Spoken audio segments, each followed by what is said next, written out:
It's New Year's Eve, 2011. Tamir Al-Fari, Sammy Johar, and a group of about 10 of their friends have big plans this night.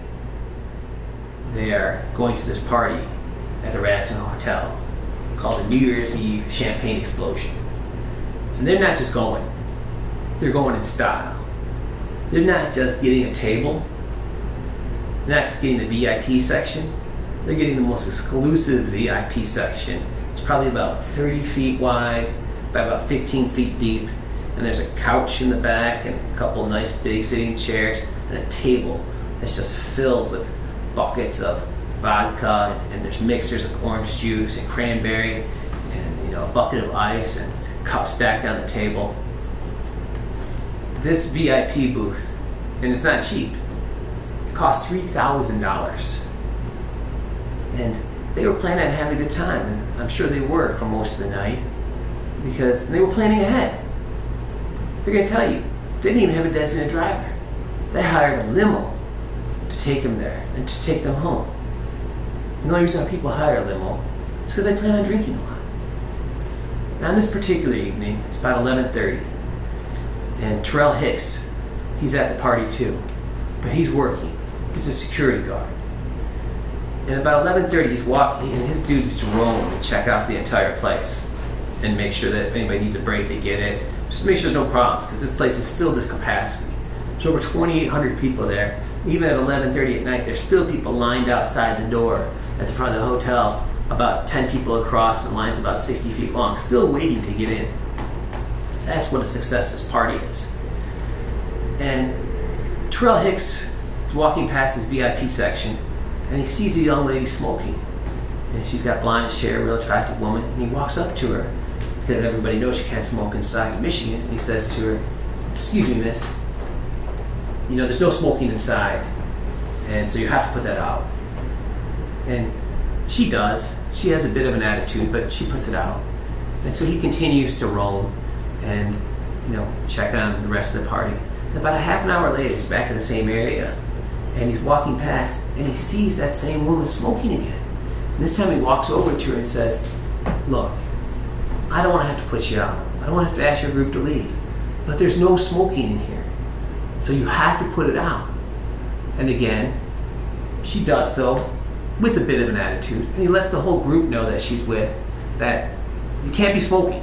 It's not like a negotiable thing. It doesn't matter if you're in this VIP section. The rules are the rule, and the law is the law. And at midnight, they have a champagne toast, so they serve everybody champagne, to celebrate in the new year. And it's about 12:45, and Terrell gets a call from hotel security, because he's working private security for this party, and he has to meet up with a couple of the hotel security guards, because there's, as you'll learn, there's people smoking again, and he has a conversation with them, and they let him know it's the people in the VIP section. And so he's like, "Hey, you know what?" They all decide that those people have to be asked to leave, because clearly they're not following the rules, they're not following the law. So himself, Joe Cleveland, and the female security officer go over to the VIP section, and Terrell goes over to the left, and Joe Cleveland and the female security officer go to the right. And he says to the people, "Look, I'm sorry, I hate to have to do this to you, but you gotta go. You all have to leave. You've been warned 2 times before. It's time to go. I'm sorry, there's no other choice."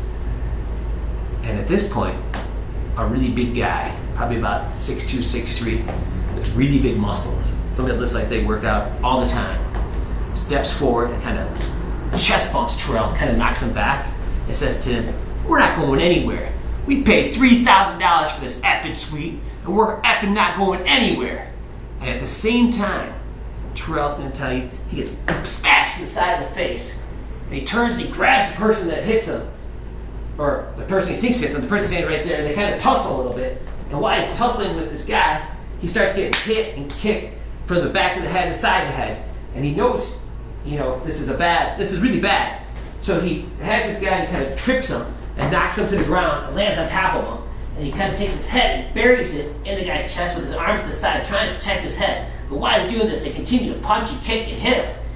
And about about 30 seconds, but it must seem a little long. Goes by, and a bottle of Moet champagne bottle rolls up.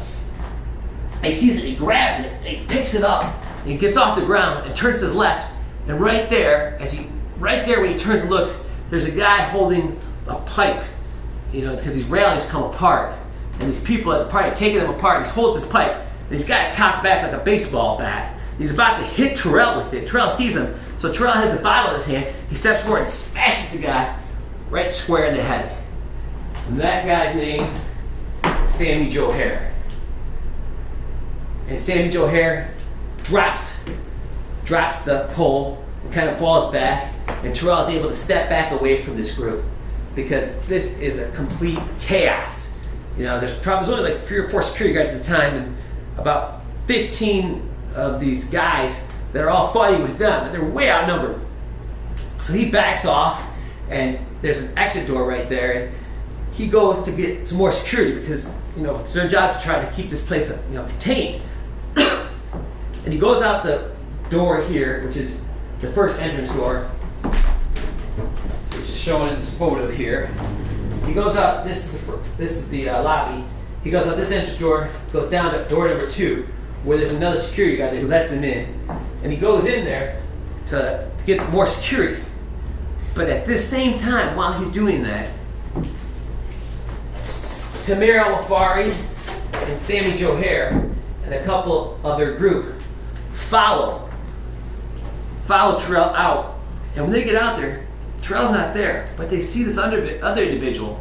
His name's Leroy Shaw. He's also a security guard. He's also African American, and they go after Leroy Shaw, and they're all his friends are all telling him, "That's the guy that hit you. That's the guy that hit you." So him and Sammy Joe Hare and a couple other people go after him, and they're about to get him and pulverize him and get some vengeance on him because he believes that Leroy Shaw is the person that hit him in the head and caused these injuries to him. And just when they're about to attack him, there's a Livonia police officer there, Officer Salter, and he's in his car because he'd been called because of the fight, but he's waiting for backup because of the size of the disturbance. And when he sees these guys about to retaliate upon Leroy Shaw, he gets out of the car and goes up to them, and he has a taser, and he puts a taser on Leroy Shaw, orders him to the ground, and tells these guys to back off. And and Officer Salter's going to tell you these guys are yelling at him, these guys are angry, these guys are kind of in a rage, and he was afraid that they were going to beat the crap out of Leroy Shaw, and so he keeps these guys back. At that same time, though, when this is happening, Terrell Hicks walks out of door number 2, and he sees over there because it's about 20 yards away, and he sees what's going on with this group and Leroy Shaw, and so he's kind of exhausted at the time, and especially because he just got beat up. And so he leans back up against the wall near door number 2 and looks over, and he kind of relaxes himself too because he sees the police are there.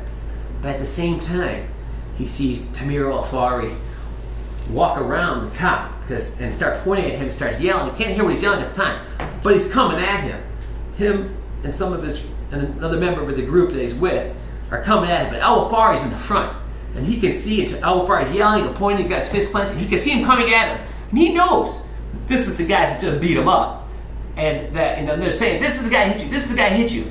And so he sees him coming, and he looks at it, reaches down, picks up a champagne bottle that's on the ground, because there's champagne bottles all over the place because of this, after midnight, and serving the champagne. And he lifts it up in the air and threatens Al-Wafari as he's running at him. He says, "Don't come any closer, back off." But Al-Wafari, he's not hearing it because he's in a rage, and because he's highly intoxicated. In fact, the officer's going to tell you that Al-Wafari is so drunk when he goes to the hospital, because after the incident, Al-Wafari goes to the hospital for his injuries, that Officer Salter tries to go there to interview him and to get a written statement. And not only he can't get a written statement because Al-Wafari is so drunk, he can't even get a verbal statement because he's going to tell you, Al-Wafari is so drunk, I can't even understand what he's saying. He's confused. So I can't even get a statement as to what happened that night, what his version is. And that's how we know. And Al-Wafari's going to try to lead you to believe that he's only had 2 drinks, but that's a complete lie. Nobody only has 2 drinks when they have unlimited table service and they have a limousine. It just doesn't happen.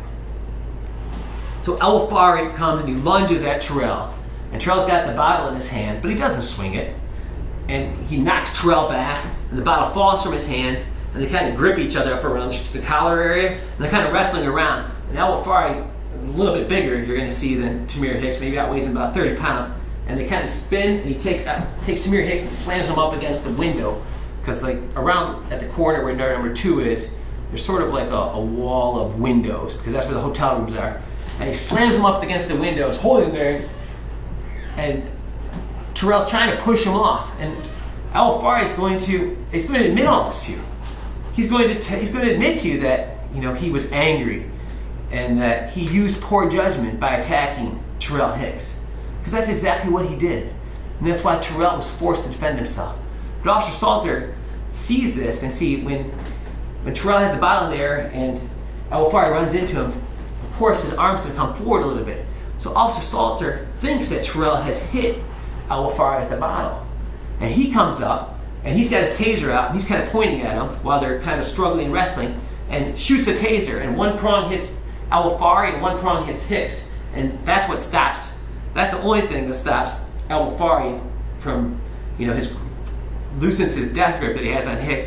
And Terrell feels it, kind of brushes off, and there's a couple of security guards around, and they're like, Terrell, you just got to get out of here, you got to go inside, because this guy's not stopping.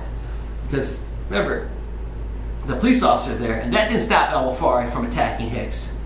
So Terrell goes inside, and he calls his supervisor and lets him know, I just got beat up, I'm going to get going, I'm going to go to the hospital. And so that night he walks back across the street where his car is, and he heads over to Sinai Grace Hospital, where he receives treatment for about an hour. And the doctor lets him know you may have a head injury, and when you get home, whoever's there with you, make sure they wake you up every hour just to be safe.